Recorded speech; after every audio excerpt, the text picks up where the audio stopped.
Welcome to Board Game Archaeologists. We play time-worn games from the past. I'm Hunter. I'm Rob. And today we're playing Pente. Pente. This version is from 2017. The original game version, at least boxed game version, was from 1977. It's for ages 8 and above and 2 to 4 players. The goal is to get 5 tokens in a row or capture 5 pairs. The game comes with this cool cloth kind of like mat, kind of rubbery, probably waterproof, and 4 sets of different tokens for you to move on the board. Also comes with a one-sheet instructions with 2 sides, but honestly, these instructions, they do give you a lot of refineries, but almost unneeded. The game is so simple. Yeah, there's really 2 ways to play, because I went over how getting 5 in a row will get you a victory and getting 5 captures will. Another way to do it is by point value, and this is kind of going right off of the HorrorClix thing of victory points, is the concept of, do you want total defeat to be total defeat, or do you want it to be in increments? And so one of the ways in which you get points is to get 4 in a row. So if a person was to get this many, but was blocked off, if so long as they have that at the end, that will be a point. Or when you capture someone else's, which is when there are 2 pieces and then another piece comes between them and then takes that pair away. And those are the 2 ways to win. The point value, which you just kind of talked about, and the point value can be worked more in teams. If you want to do team stuff, or if you want to play multiple games, like if you're going to play a lot of them, that's where the points may come in. But we're more of the, if you got 5, you win. If you get 5 pairs, you win. And in some situations, it does make sense to go on the score rules in teams where, like, maybe you have players who are very, very aware of the whole 5 in a row, and so they're more into capturing. And then when you're playing with teams and more players than just 2, that might be a more applicable way of playing. Yeah. Yeah, I think it's a super easy, fun game to learn to play. It's a super easy, fun way to get stuck. And you just kind of lose track on what the other person's doing because you're so concentrated on thinking about what you're going to be doing. And kind of like how I played chess, and that's why I'm a very offensive chess player. But yeah, I've never really played this until tonight, and I thought it was very simple to learn. And I know if I played it for a while, I'd become very good at it. Yeah, it was something that at first I thought it was like, it's like with tic-tac-toe where I feel like at a certain age, it always becomes a draw.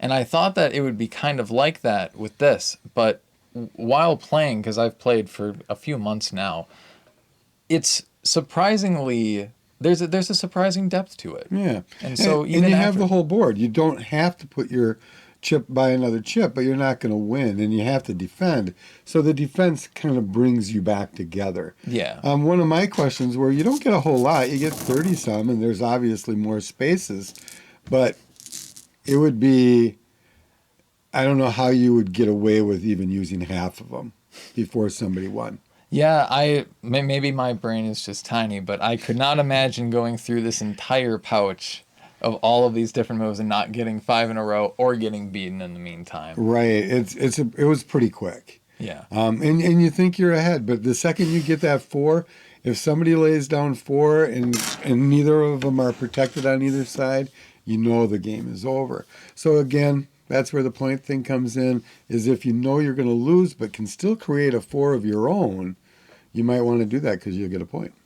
Yeah, and really, I think that it's a great game that you can play with just about any. It's especially good if you kind of like that air of chess, but you want really quick rounds. Right.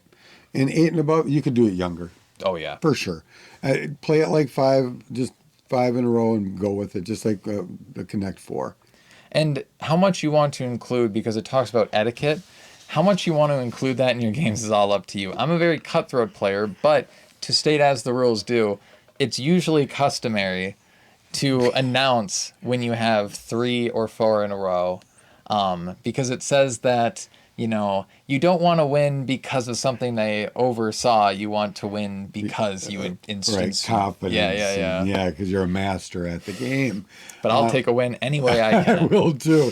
Yeah, I thought that was probably the funnest thing to read in here is the etiquette part, because it's like, I've never played a game like that. I don't know if I'm going to start now.